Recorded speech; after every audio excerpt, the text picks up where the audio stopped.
Ecco, è partita. Va bene. Buongiorno a tutti, attendiamo un attimo che gli iscritti entrino nel webinar. Siamo circa una sessantina, attendiamo che arrivino almeno la maggior parte.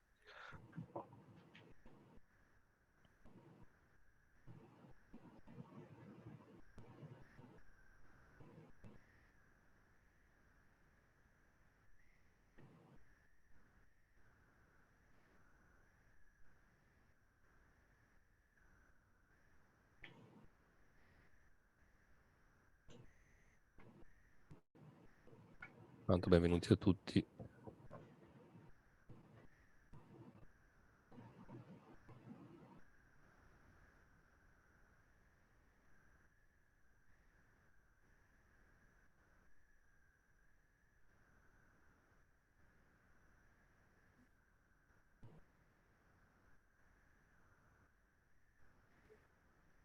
Aspettiamo fino alle 10:05, Federica, se c'è, dimmi se c'è tanta gente ancora in sala d'attesa oppure No, no, ma abbiamo aperto il webinar, quindi chi c'è entra.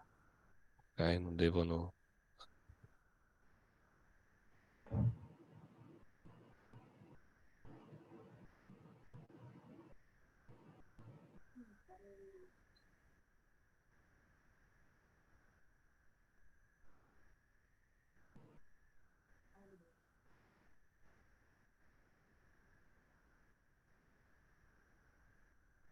Intanto vi do alcune indicazioni di carattere tecnico. Abbiamo introdotto una possibilità nuova che ci fornisce Zoom, che è domande e risposte, per cui usate la chat per salutare, diciamo, e per messaggi che riguardano la parte tecnica, se non sentite o se c'è qualche problema.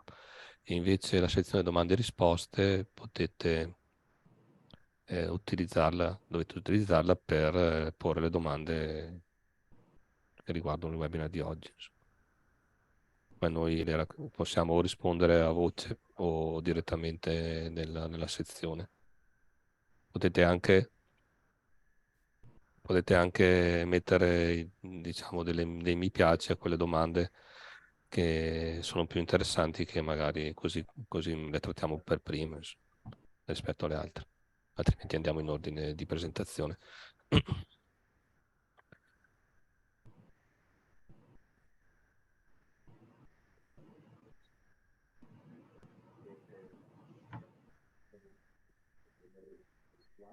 Il numero mi sembra che sia stabilizzato. Io direi di iniziare. Buongiorno a tutti. Sono Nicola Freddo della direzione ICT Agenda Digitale della Regione del Veneto. Mi occupo di competenze digitali e collaborazione con le pubbliche amministrazioni del territorio.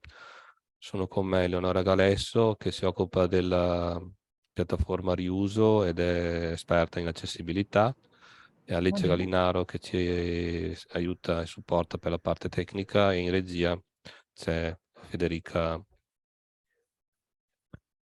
che ormai conoscete, Broccali, che ormai conoscete da diverso tempo. Io direi di partire con con la presentazione. Condivido il materiale, come sempre sarà messo a disposizione di tutti nei prossimi giorni, assieme anche alla registrazione del webinar di oggi. Il tema che trattiamo come ormai in maniera ricorrente è quello dell'accessibilità, e in questo caso abbiamo la scadenza del 31 marzo di quest'anno, e che è l'obbligo di pubblicazione degli obiettivi di accessibilità da parte delle pubbliche amministrazioni. Sarà un primo intervento, in prima mezz'oretta, che riguarda l'accessibilità e l'usabilità nel piano triennale dell'informatica, e poi Eleonora Galesso spiegherà come pubblicare gli obiettivi attraverso il form Agid, e poi lasciamo spazio per le domande e le risposte. Credo che tutti ormai conosciate il piano triennale per l'informatica. È un documento che viene pubblicato annualmente e che da Agid, e che individua gli obiettivi di tutte le pubbliche amministrazioni nei prossimi 3 anni in materia della trasformazione digitale.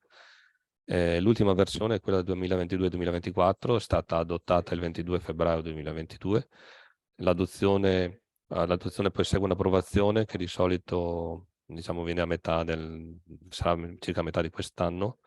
Purtroppo c'è sempre questo disallineamento rispetto al piano. Comunque, insomma, è da dicembre disponibile, lo trovate sul sito di Agid, c'è anche una versione online. Questo nuovo documento è stato revisionato in base al contesto normativo e in base anche alle linee, è stato adeguato anche le linee previste dal PNRR. Nel precedente non era stato possibile perché i bandi non erano ancora usciti o comunque stavano uscendo a ridosso della presentazione. La riformulazione del piano ha rivisto anche le linee d'azione rispetto agli anni precedenti, quindi c'è una tabella che troverete all'interno del documento che individua quali sono gli obiettivi per il 2022-2024, quali erano quelli del 2021-2023 e in questa tabella di raffronto è possibile vedere quelli che sono rimasti, se hanno cambiato, diciamo, la descrizione e quelli che invece non sono più stati inseriti perché gli obiettivi sono stati raggiunti e sono stati rideterminati. Dal punto di vista strutturale complessivo il piano è rimasto immutato, quindi c'è una parte introduttiva con le strategie e i principi guida, poi 6 capitoli dedicati alle componenti tecnologiche e infine la parte di governance su come governare la trasformazione digitale e la parte di competenze digitali. E infine il capitolo 9 riguarda tutte le indicazioni delle pubbliche amministrazioni.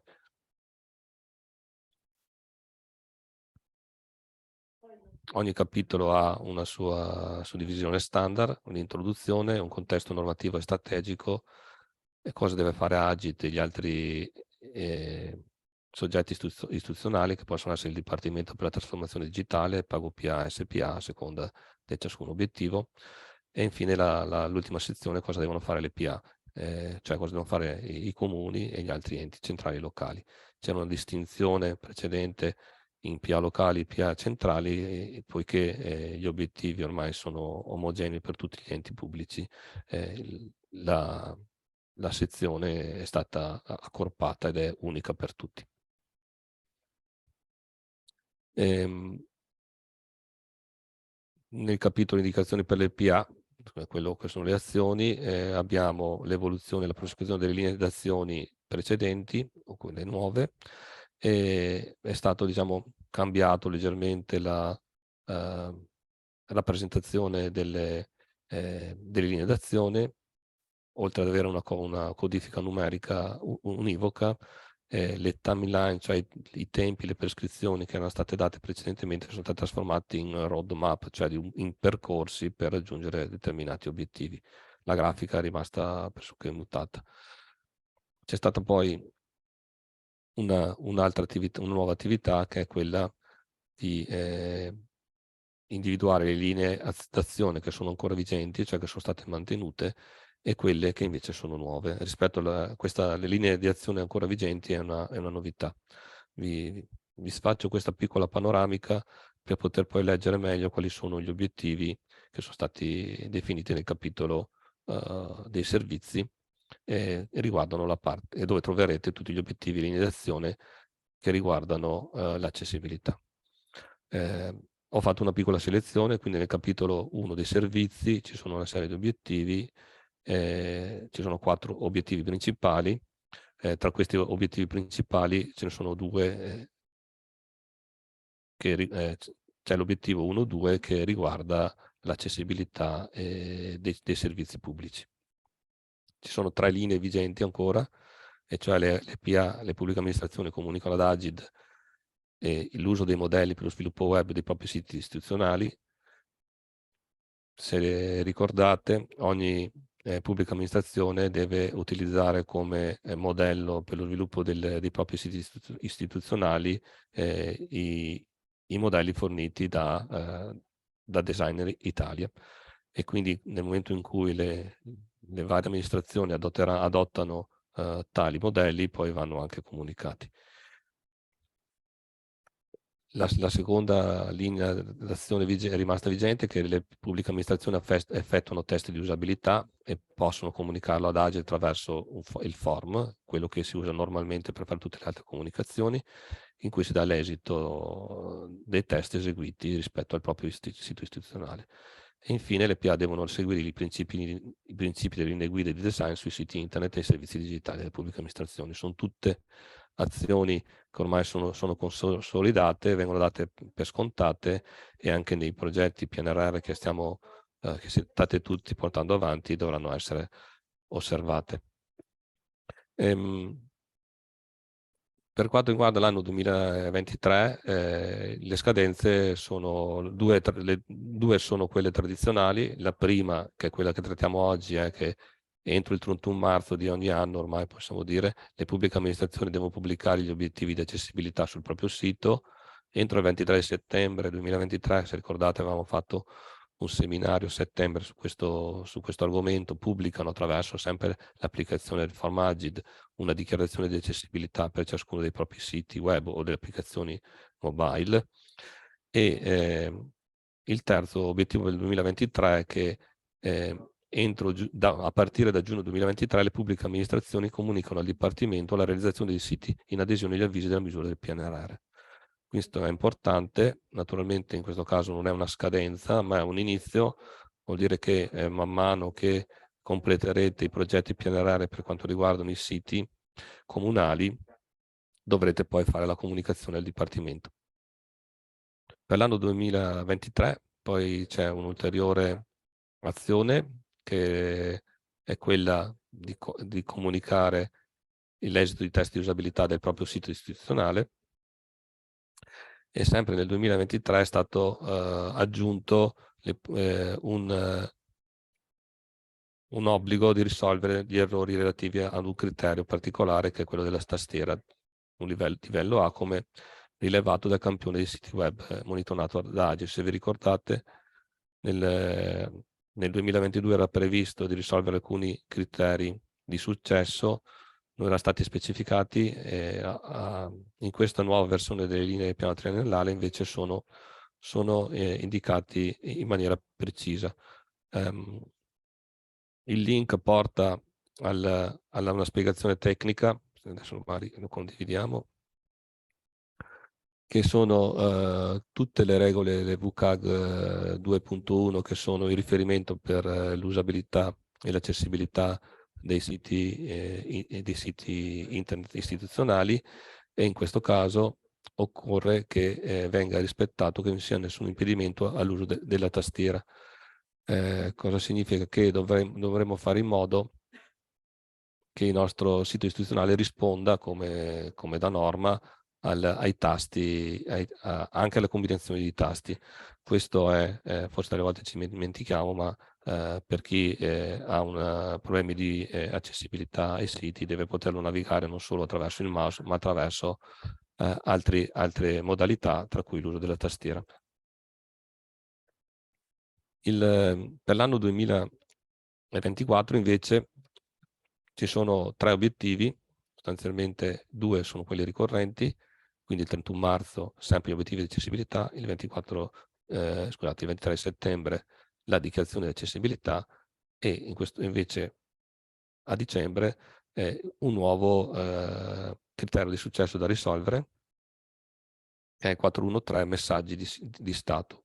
In questo caso dovremmo stare attenti che tutte le volte che il nostro cittadino utilizza i servizi che sono pubblicati all'interno nei nostri siti istituzionali, o fa una serie di azioni, i messaggi di errore devono rispettare questi criteri delle WCAG.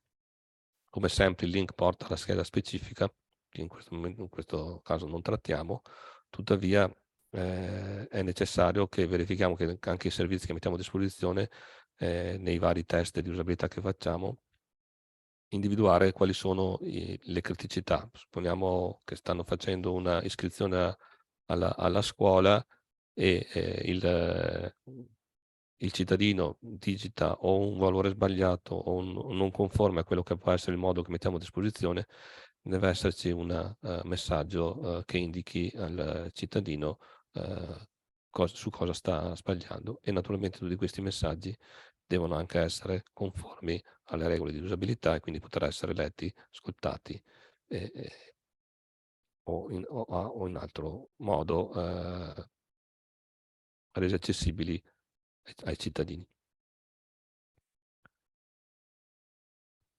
Come dicevo, tutte le cose che noi andiamo a pubblicare nei nostri siti sono monitorati. L'accessibilità dei siti è monitorata da Agid attraverso un monitoraggio periodico.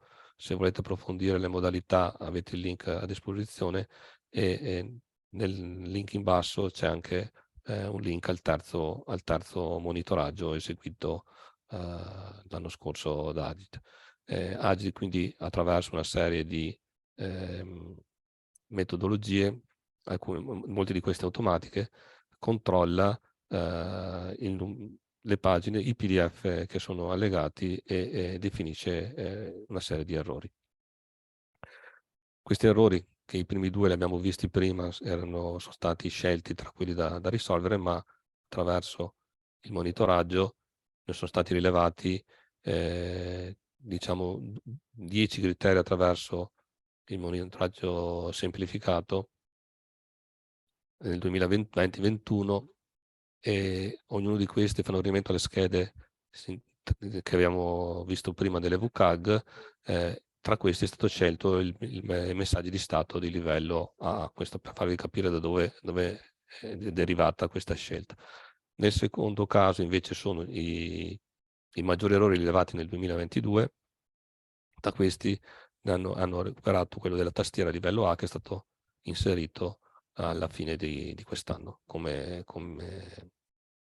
sistema come obiettivo da raggiungere. Naturalmente è un processo di miglioramento continuo, per cui ogni anno Agid darà degli ulteriori obiettivi da raggiungere, e in ogni caso i nostri siti e le nostre applicazioni dovranno sempre tendere a non avere minor errori possibili. Prima di andare avanti, io vi farei vedere quali sono gli esiti del monitoraggio di Agid. Come vedete dal link potete andare alla pagina dedicata al monitoraggio. Qui ci sono tutti i dati misurati, gli errori più frequenti sono riportati in questa pagina. Quindi questo è sempre tenuto aggiornato. Esiste un monitoraggio semplificato che è fatto in maniera semiautomatica, e monitoraggio approfondito. Come vedete sono anche diversi da quelli che avevamo visto nelle diapositive precedenti, nelle slide precedenti. Oltre ai siti web in maniera semplificata e approfondita, c'è anche la parte che riguardano i documenti e le applicazioni mobile.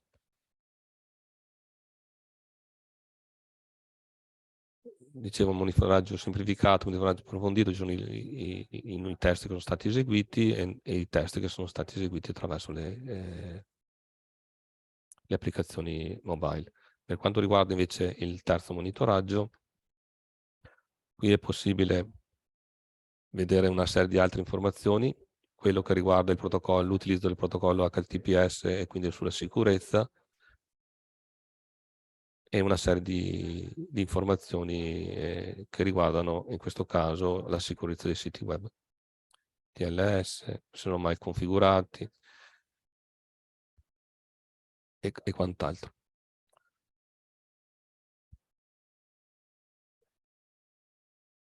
Oltre a tutte queste ricorrenze che abbiamo visto, quindi quella della pubblicazione degli obiettivi di accessibilità e quella del dichiarazione di accessibilità, riguardo il tema è stato introdotto nel PIAO un'altra attività che non è strettamente legata ad Agile, ma è importante che la conosciate perché sicuramente chi sta redigendo vi chiederà delle informazioni. Il decreto prevede, il decreto che ha attuato il PIAO, che era prevista la pubblicazione entro il 31 gennaio, è stata differita al 31 marzo 2023, prevede che siano indicate le azioni finalizzate a realizzare la piena accessibilità sia fisica che digitale alle pubbliche amministrazioni da parte dei cittadini oltre 65 anni e dei cittadini con disabilità. All'interno del PIAO quindi dovranno essere indicate delle azioni che l'amministrazione intende fare. Naturalmente gli obiettivi di accessibilità sono legati e le attività che vengono fatte per l'accessibilità dei siti web e delle applicazioni digitali fanno parte di queste azioni. Per esempio, noi avevamo proposto, ci hanno chiesto come Regione Veneto, nella nostra direzione, di indicare una serie di informazioni. Questo è un esempio di come potrebbe essere descritto le attività. Quindi qui c'è il riferimento del decreto, il periodo di riferimento del PIAO è sempre triennale, quindi 2023-2025. Abbiamo diviso in azioni ordinarie e azioni ulteriori previste dal piano triennale. Le azioni ordinarie annuali, quindi abbiamo inserito le ricorrenze, gli obiettivi di accessibilità per l'anno corrente e entro il 23 settembre di effettuare un'analisi completa dei siti web per compilare la dichiarazione di accessibilità e le attività che facciamo anche in questo seminario, che è il coordinamento e organizzazione della diffusione dei temi di accessibilità per le pubbliche amministrazioni locali.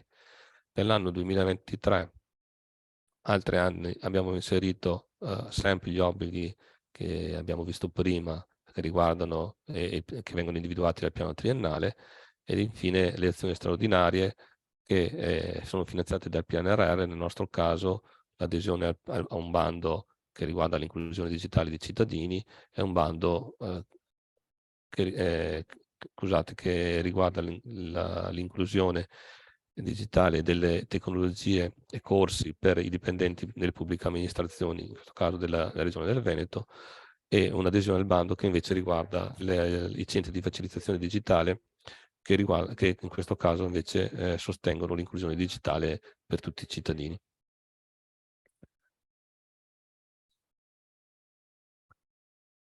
Quindi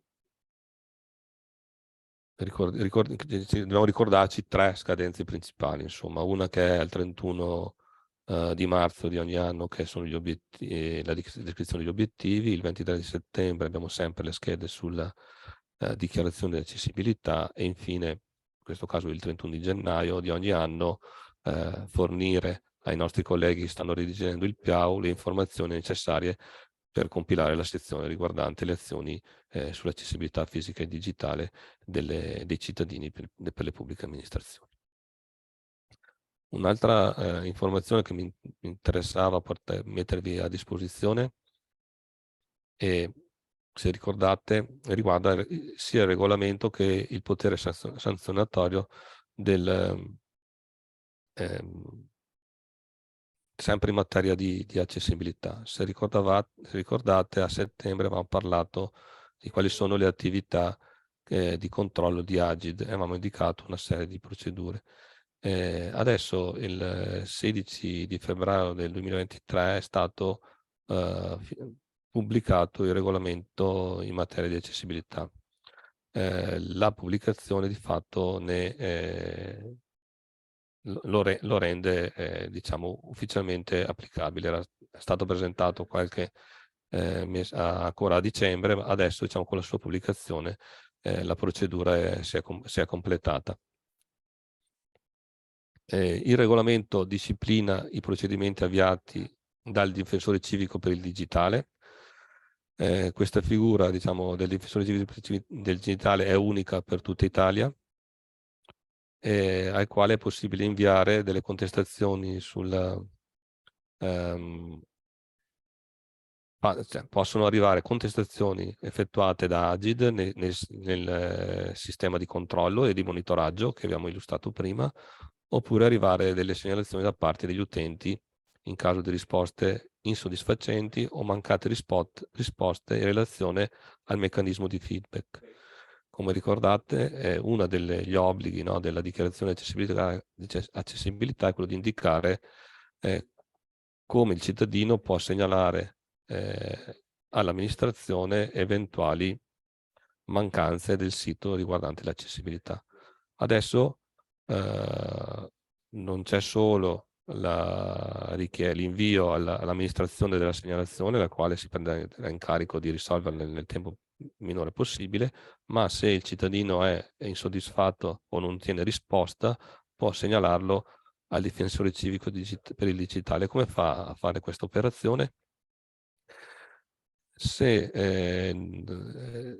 andate a vedere la vostra dichiarazione di accessibilità, c'è una sezione che si chiama procedura di attuazione, è automatica, quindi su questa voi non agite, ve la trovate già predisposta, e quindi dopo il meccanismo di feedback, dopo una serie di dichiarazioni che fate voi, c'è una sezione procedura di attuazione quale individua un link per la segnalazione al difensore civico per il digitale. Il cittadino, quindi, se non ottiene risposta da parte dell'amministrazione, può accedere alla segnalazione, compila una procedura di segnalazione che è fatta in questo modo. C'è una scheda, qui c'è il dato del segnalante, l'indirizzo di mail o PEC, con una verifica, l'oggetto della dichiarazione, la segnalazione, quindi se riguarda il sito web della pubblica amministrazione o se riguarda un'applicazione mobile, l'URL del sito, questo viene in automatico, adesso ho fatto una prova sul sito della Regione del Veneto, la data, il motivo della segnalazione,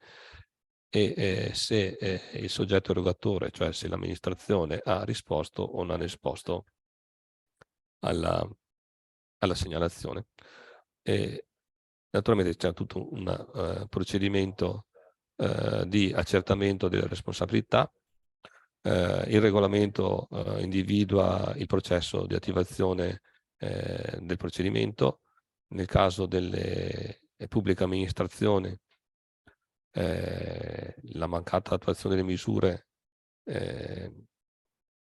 comporta una segnalazione per i procedimenti disciplinari all'interno della propria amministrazione. In questo caso il responsabile in primis è il responsabile della transizione digitale, l'RTD, o il responsabile per l'accessibilità se è stato individuato all'interno della pubblica amministrazione.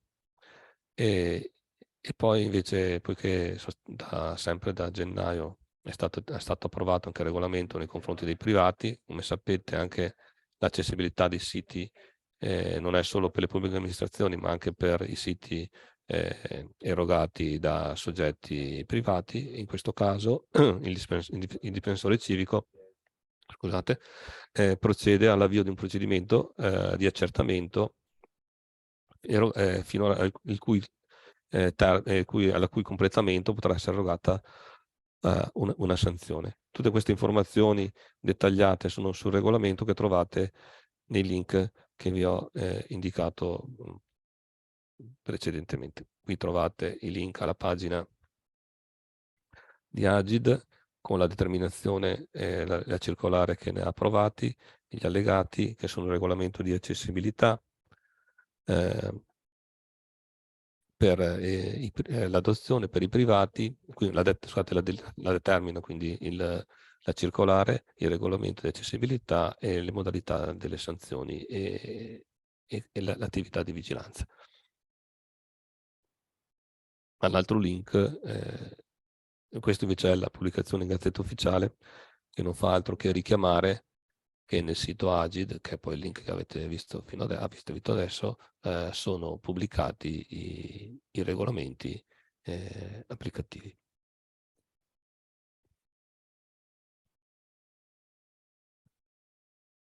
Io non avrei terminato la mia parte, spero di riuscire ad avervi fatto avere una panoramica di tutte le misure e le responsabilità che si hanno nel di non eseguire le attività previste nel piano triennale e dalla legge stanca sull'accessibilità. Non vedo in chat domande, quindi domande e risposte. se non ci sono delle richieste particolari, casomai tratteremo alla fine dell'intervento, io passerei la parola a Eleonora Galesso per quanto riguarda proprio l'attività pratica, che è quella di oggi, cioè come fare per compilare il form di Agit, come ci si arriva, quali sono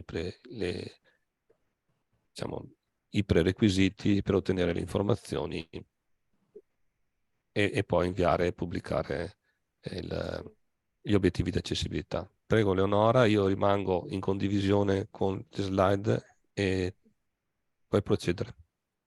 Grazie. Allora, questa sarà una guida estremamente pratica per pubblicare gli obiettivi di accessibilità.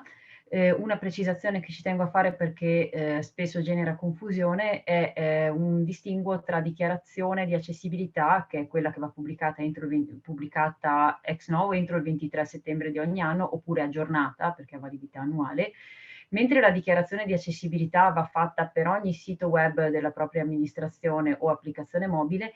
Gli obiettivi di accessibilità sono legati all'ente, per cui un ente, una compilazione di obiettivi di accessibilità.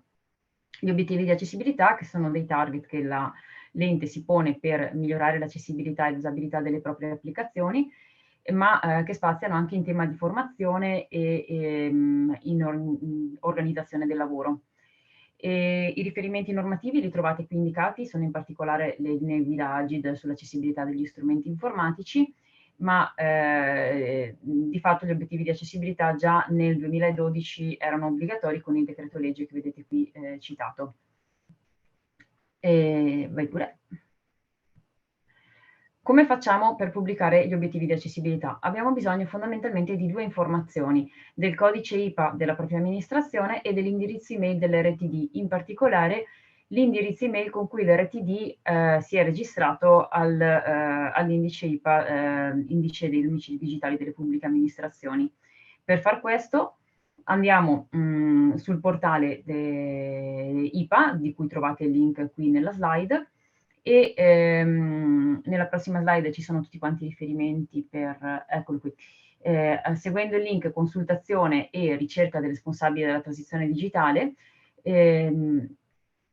troviamo la scheda relativa al nostro ente. Se l'ente non si è preventivamente registrato al portale, può seguire la procedura per l'accreditamento. Se qualcuno non dovesse averlo fatto, lo invitiamo a farlo il prima possibile, perché è ormai indispensabile per moltissime attività. Cliccando all'interno della scheda unità organizzativa, che troviamo sulla destra, ci si apre la scheda relativa al proprio ente, dove possiamo trovare le informazioni di cui abbiamo necessario. Una volta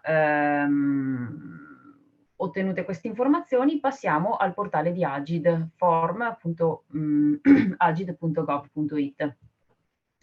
La pagina di accesso ci dà due opzioni. Una prima opzione, che è quella, nel caso avessimo già una chiave di accesso, di procedere direttamente con l'autenticazione. La seconda informazione ci permette di richiedere una nuova chiave di accesso nel caso fosse la prima volta che effettuiamo l'accesso a questo portale, oppure nel caso sia passato molto tempo dall'ultima volta che ci siamo autenticati. In questo secondo caso la chiave d'accesso viene inviata all'indirizzo mail dell'RTD di cui abbiamo parlato poc'anzi. Una volta ottenuta questa chiave di accesso si passa al primo link, per cui ho già una chiave d'accesso e ci si autentica. La pagina di benvenuto ci propone delle sezioni di cui avete sentito parlare nella parte precedente di questo webinar, quindi ci servono sia per la dichiarazione di accessibilità che per gli obiettivi di accessibilità, che è la sezione che andremo a vedere adesso. Un'altra sezione per comunicare l'adeguamento del proprio sito ai modelli di design, una sezione dedicata alla comunicazione dei test di usabilità e una sezione dedicata ad un questionario relativo ad un bando PNRR che è in vigore al momento. Queste sezioni possono variare, a parte le sezioni riguardanti gli obiettivi ricorrenti, sia a livello di numero e di contenuto, perché sono le sezioni che Agid utilizza perché le vengano comunicati i dati, quindi potreste trovare delle differenze nei prossimi mesi all'interno di questa pagina. Cliccando nella sezione riguardante gli obiettivi di accessibilità abbiamo due possibilità. Una possibilità che è quella di procedere alla nuova compilazione con la sezione del modulo della compilazione degli obiettivi di accessibilità, e una sezione che riguarda la gestione degli obiettivi, che è quella che andremo a vedere adesso, che consente di visionare le bozze oppure gli obiettivi pubblicati nell'anno precedente. Allora, nella sezione gestione obiettivi, qui vedete una slide di quella di Regione del Veneto, ci sono gli obiettivi pubblicati nel 2022, anno in cui è entrata in vigore questa sezione all'interno del Form Agid. Gli obiettivi dell'anno precedente venivano pubblicati in un'altra applicazione.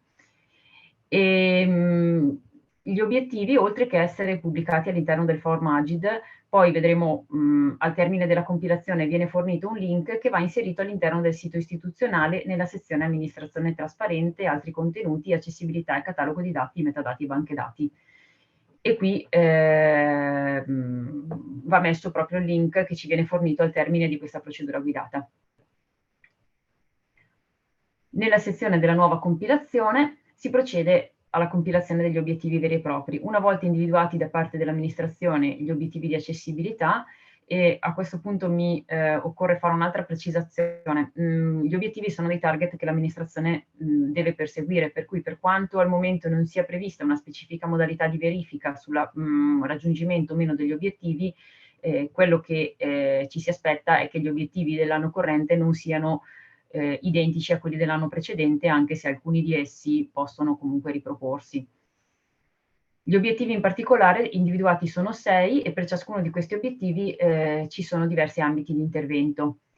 Un obiettivo riguarda il sito web istituzionale, i siti web tematici, l'intranet, la formazione, le postazioni di lavoro e l'organizzazione del lavoro.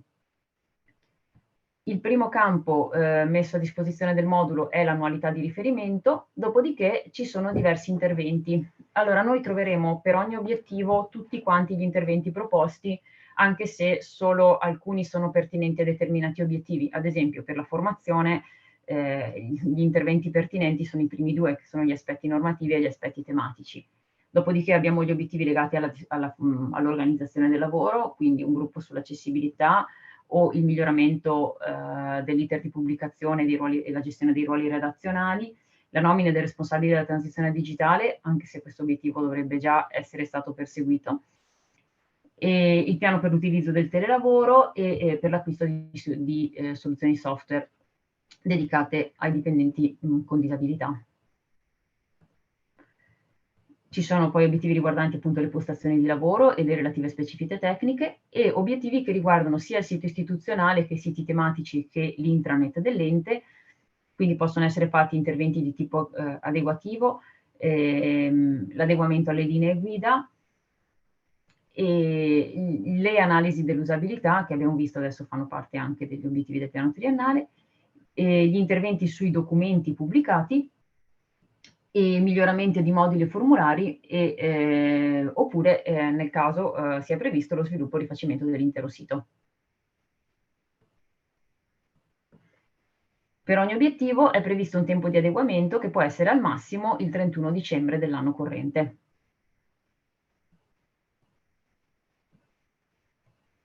Una volta terminata la compilazione degli obiettivi, abbiamo la possibilità di salvare la bozza. A questo punto il documento è visibile nella sezione di cui abbiamo parlato precedentemente, gestione obiettivi, e lì la bozza può essere modificata oppure può essere pubblicata.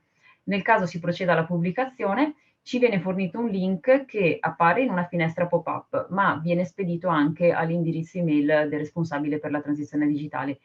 Questo link è quello che va pubblicato all'interno del sito istituzionale nella sezione di cui abbiamo precedentemente parlato. Questo che vedete è un report che Agid ha realizzato per quel che riguarda la compilazione degli obiettivi di accessibilità degli anni precedenti. Come vedete, la maggior parte sono dedicati al miglioramento e all'adeguamento dei siti web e alla formazione nella maggior parte. Nel caso ci siano dubbi o necessità di comunicare con Agid, lo si può fare tramite l'indirizzo email accessibilità@agid.gov.it. Ecco, come avete visto, insomma, la compilazione degli obiettivi è abbastanza semplice, e nel caso di dubbi, insomma, si può contattare questo indirizzo email. Vi ringrazio e passo la parola al collega.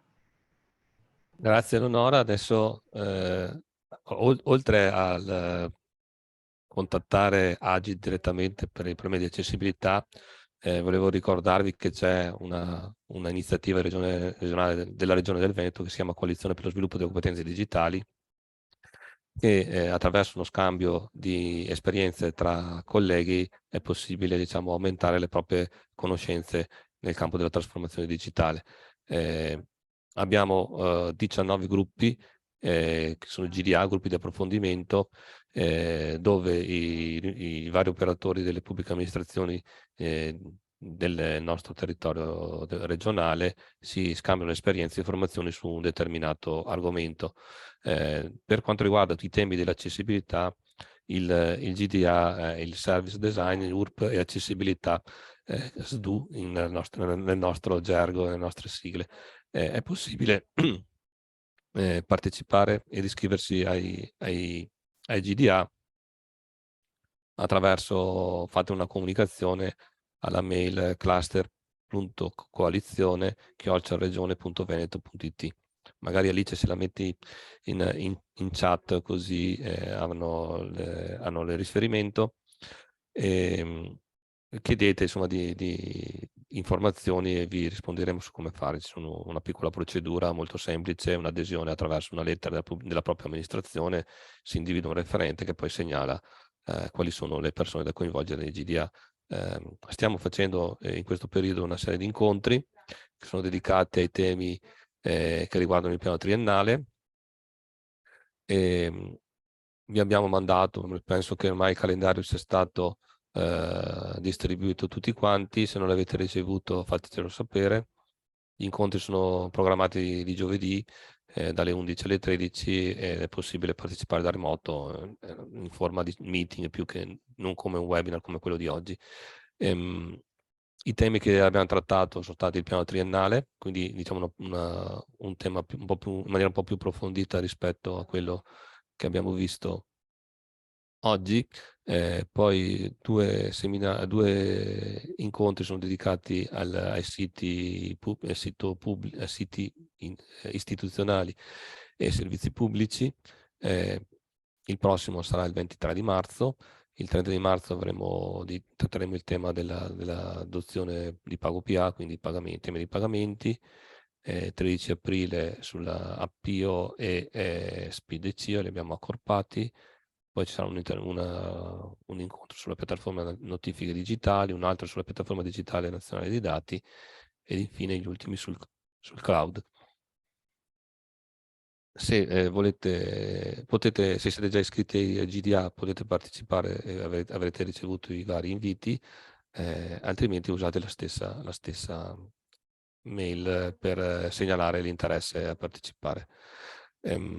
Io chiuderei intanto all'interno qui la condivisione. Vedo che ci sono delle domande. Un obiettivo potrebbe essere il rifacimento e aggiornamento del sito web per chi ama i Portal 3.0. Qui Massimo introduci un argomento interessante. Allora, negli obiettivi di accessibilità il suggerimento che noi diamo è quello di inserire le cose che avete già programmato e quindi chi ha aderito al PNRR, qualora insomma l'obiettivo sia raggiungibile entro il 31 di dicembre di quest'anno, potete sicuramente inserire il rifacimento del sito. Così come altre diciamo, attività che avete fatto all'interno del PNRR, ma anche la partecipazione ai gruppi di approfondimento e quindi la formazione del personale che riguardano i temi di accessibilità è fatta e potete inserirlo sia con i webinar che fa Regione del Veneto e quindi voi indicherete formazione del personale, poi dovrete fare in modo che il personale del vostro ente partecipi agli eventi che realizziamo noi, così come la partecipazione del gruppo di approfondimento è un'altra delle possibilità che possono essere inseriti nel piano. Così anche gli obblighi del piano triennale, naturalmente dovrete capire se li farete nell'anno 2023, ma quelli di test di usabilità o altri test che fate sono obiettivi che potete inserire facilmente. L'unica cosa è stare attenti alla programmazione, giusto Eleonora? Le cose che vengono indicate sono quelle da effettuare entro, diciamo, l'anno in corso.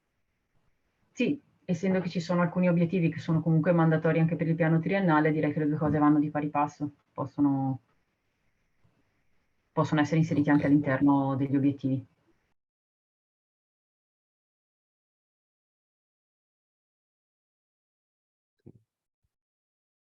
Grazie. Allora, Alice ha condiviso la mail che potete vedere.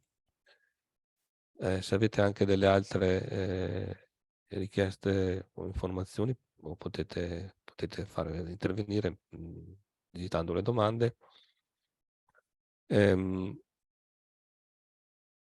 Eleonora, cosa c'è da dire in particolare? Insomma, che gli obiettivi non vanno solo inseriti dentro la scheda e pubblicati, ma vanno anche portati avanti, sono portati a compimento. Insomma, non c'è un controllo sull'esecuzione degli obiettivi, e tuttavia, se noi lo inseriamo all'interno, come avete visto nel PIAO ci sono indicazioni che vanno messe dentro, quindi vanno esplicitate.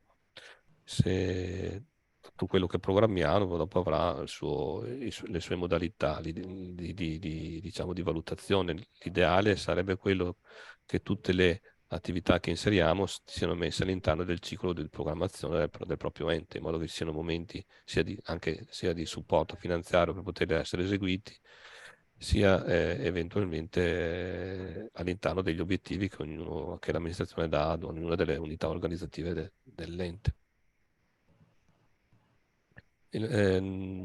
Magari vediamo se abbiamo ancora la scheda degli obiettivi che erano stati messi. Quindi avevamo come obiettivi la formazione, quindi aspetti tecnici e aspetti normativi. E dicevo, diciamo, una parte può essere anche adempiuta seguendo i webinar che facciamo noi, se non fate una formazione specifica vostra. Sulla organizzazione del lavoro, diciamo, creazione di un gruppo apposito sull'accessibilità, e questi GDA, diciamo, è già assolve, diciamo, uno di questi obiettivi, quindi in questo caso più che dovreste crearne uno al vostro ente.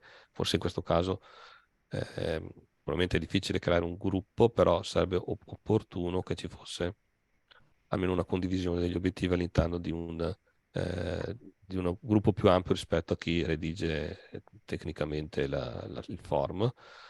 Forse qui è un po' un compito più da RTD. Miglioramento dell'iter di pubblicazione sul web e ruoli redazionali, anche qui alcuni di questi obiettivi sono di carattere proprio di tipo organizzativo, cioè non so come siete organizzati il vostro ente, però se avete una serie di persone che pubblicano contenuti nel sito web, è opportuno che siano informati su quali sono gli aspetti normativi, e quindi fare informazione. E poi l'altro è quello di definire quali sono le modalità di pubblicazione. Per esempio, evitare di mettere PDF scansionati, quindi far fuori anche insomma, delle informazioni di carattere operativo per chi pubblica. Controllato. Quindi l'iter va dalla, diciamo, richiesta di pubblicazione alla come si formano i documenti che vengono pubblicati, come vengono redatti i testi, se vengono messe delle immagini, come devono essere diciamo, messe delle didascalie perché descrivono le informazioni che sono solo immagini, evitare determinati errori di comunicazione, come quello per esempio di mettere una locandina scansionata dove il contenuto, o una locandina come immagine dove il contenuto è difficilmente leggibile da persone con disabilità se non è accompagnato anche da una parte testuale. La nomina del responsabile della transizione digitale che diceva prima Eleonora, in realtà abbiamo almeno una cinquantina sui 563 comuni della Regione Veneto che non ha ancora effettuato la nomina, e quindi diciamo porselo come obiettivo non è poi così sbagliato. E, per quanto riguarda invece gli acquisti delle soluzioni, gli acquisti del piano di telelavoro, riguardano l'organizzazione del personale. Per quanto riguarda invece il piano di acquisti di soluzioni hardware e software o delle prestazioni di lavoro, naturalmente questo sarà ognuno di voi diciamo un'attività che riguarda specificatamente l'ente sulla base della effettiva presenza di persone con disabilità e nel piano di acquisti che potete fare. Nicola, forse Sì, questo risponde anche a una domanda che è stata messa in chat. All'interno delle slide c'è il link al portale IPA e il link che gli enti devono seguire per poter effettuare il processo di accreditamento per nominare e poi registrare il responsabile della transizione digitale. ok, adesso infatti perché stavo guardando le diapositive finché vi illustravo i temi come riferimento. Allora, vediamo le E non sono in domande. condivisione in questo momento, Scusa? Non sono in condivisione in questo momento. No, no, no, lo so, lo so. Ehm, Stavo guardando le domande che sono arrivate, ne vedo 4. Allora, la prima cosa, chi non ha l'RTD come si può fare? Allora, intanto la prima cosa, poi vedo che è stato indicato che questo RT in realtà non è che non sia mai stato nominato, ma è scaduto e attualmente non è individuato. Allora, in ogni caso, in questo caso specifico, la mail dovreste ancora averla, dovete verificare qual è quella che è in IPA, così come l'istruzione che aveva dato Eleonora, e in questo modo ottenere, diciamo, il codice d'accesso e potete compilare. Naturalmente questo vi permette di pubblicare gli obiettivi di accessibilità, tuttavia la nomina è necessaria. Non è possibile pubblicare nessuna delle informazioni che riguardano le dichiarazioni o le altre informazioni richieste da Agid attraverso il form se non si ha un RTD individuato e un indirizzo mail associato a quell'RTD. È praticamente impossibile. Se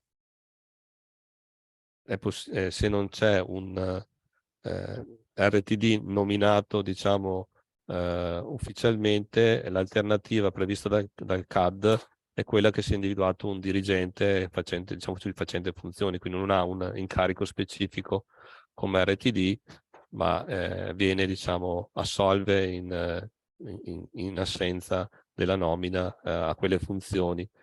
Naturalmente sono tutte cose che all'interno del vostro ente dovete procedere con...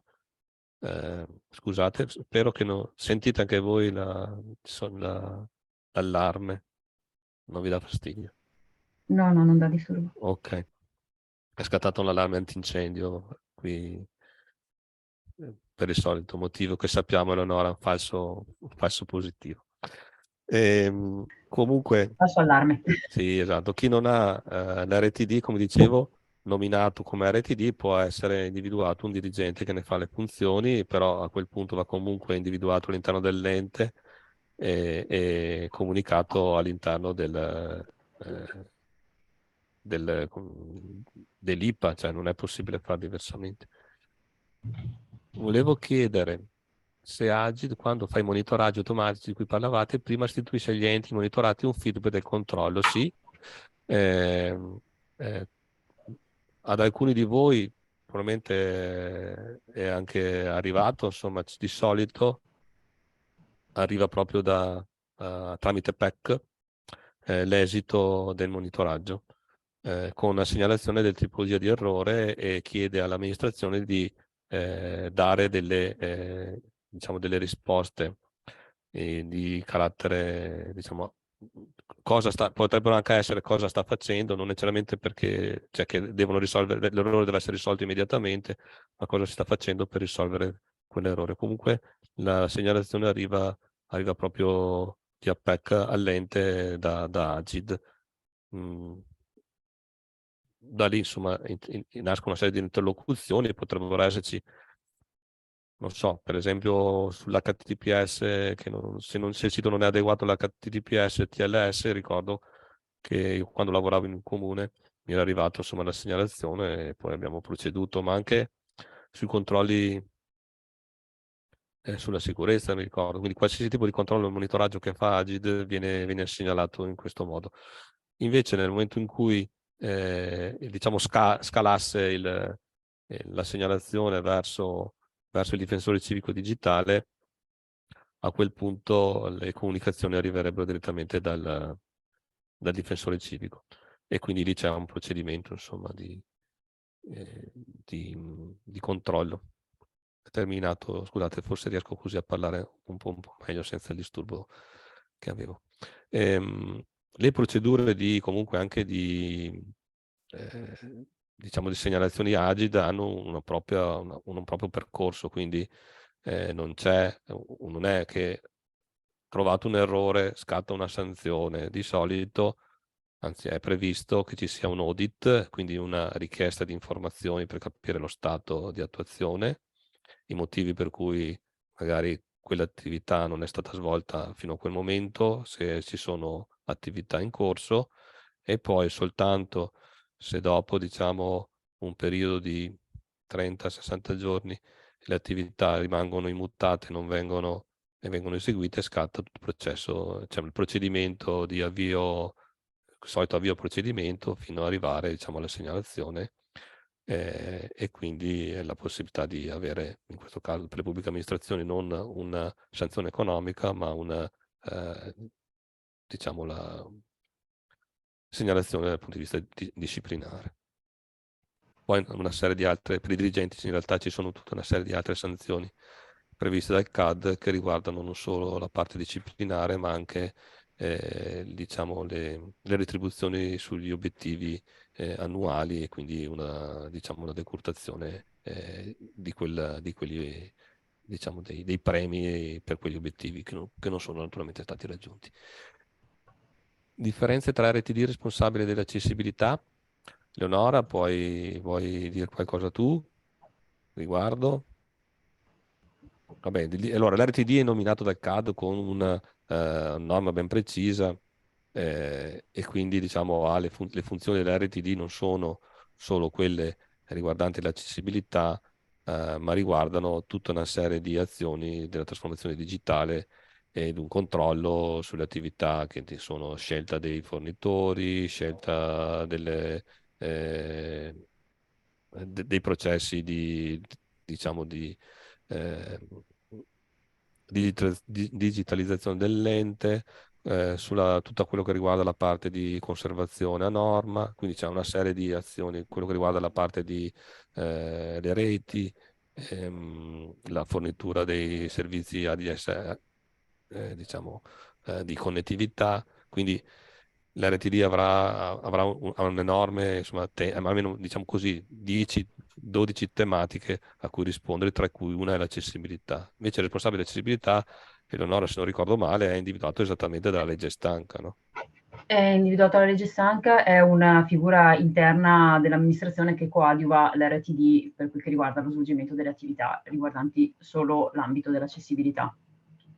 Quindi diciamo che potrebbero coincidere un'amministrazione di piccole dimensioni e diciamo che se invece l'organizzazione, diciamo, minima che dovrebbe avere un RTD è, oltre di un'amministrazione, dovrebbe avere un RTD, un ufficio di È un supporto ufficio all'RTD. accessibilità, supporto Nell'ufficio a dedicato. supporto dell'RTD ci sta una serie di figure, di cui una dovrebbe occuparsi dell'accessibilità, e in questo caso supportarlo nella redazione dalla redazione dei La singoli redazione del form documento e nel alla monitoraggio di tutte le attività che man mano emergono riguardanti le tematiche di accessibilità nei vari ambiti.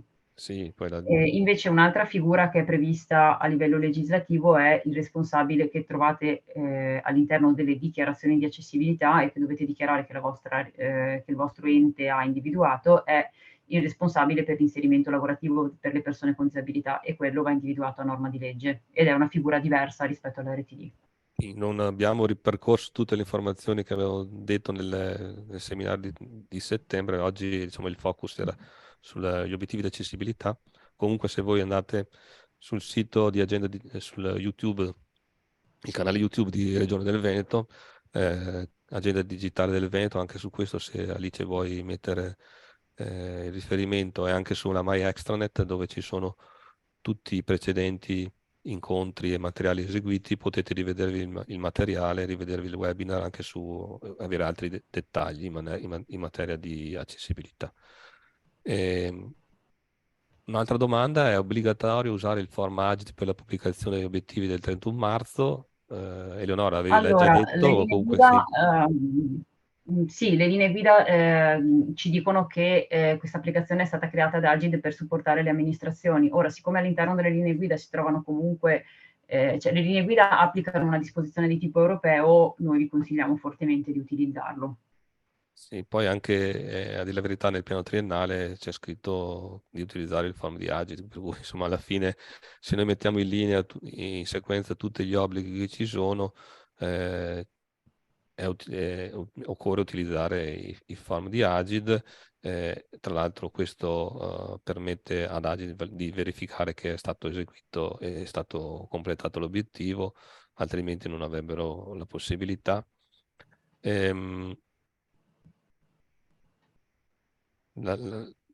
In passato non c'era questo strumento, per cui si faceva in un altro modo. Adesso in realtà è tutto collegato, quindi la dichiarazione, i link, ehm, il feedback che i cittadini devono dare, che possono dare, cioè quindi sono proprio ormai dei meccanismi che sono da osservare, insomma, a meno che non ci sia un forte motivo per non farlo. In questo Anche caso perché comunque immagino che chi ha scritto questa cosa è perché non ha l'RT nominato e quindi non riesce ad avere il codice d'accesso e quant'altro, insomma. Penso che sia questo l'unico motivo, altrimenti per tutti gli altri comuni o enti insomma, che sono registrati in IPA, che ormai, la registrazione in IPA ce l'hanno tutti, quindi sicuramente siete registrati in IPA, ma non hanno nominato l'RTD, dovranno trovare un modo che avevamo discusso prima, quello di individuare comunque una figura, una mail di riferimento e con quella poter eseguire le attività.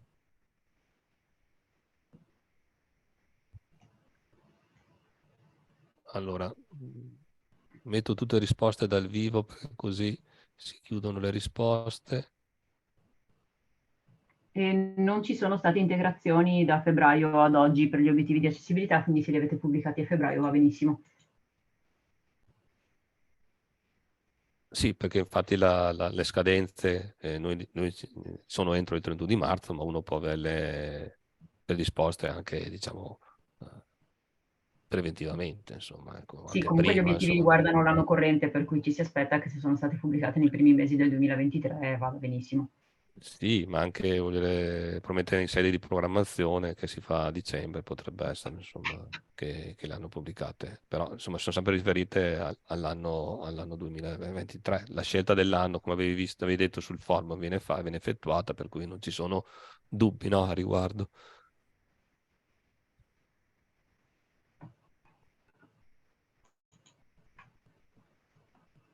Non vedo altre domande, almeno non sono sfuggite. Alice ha pubblicato i link, così potete vedervi le informazioni.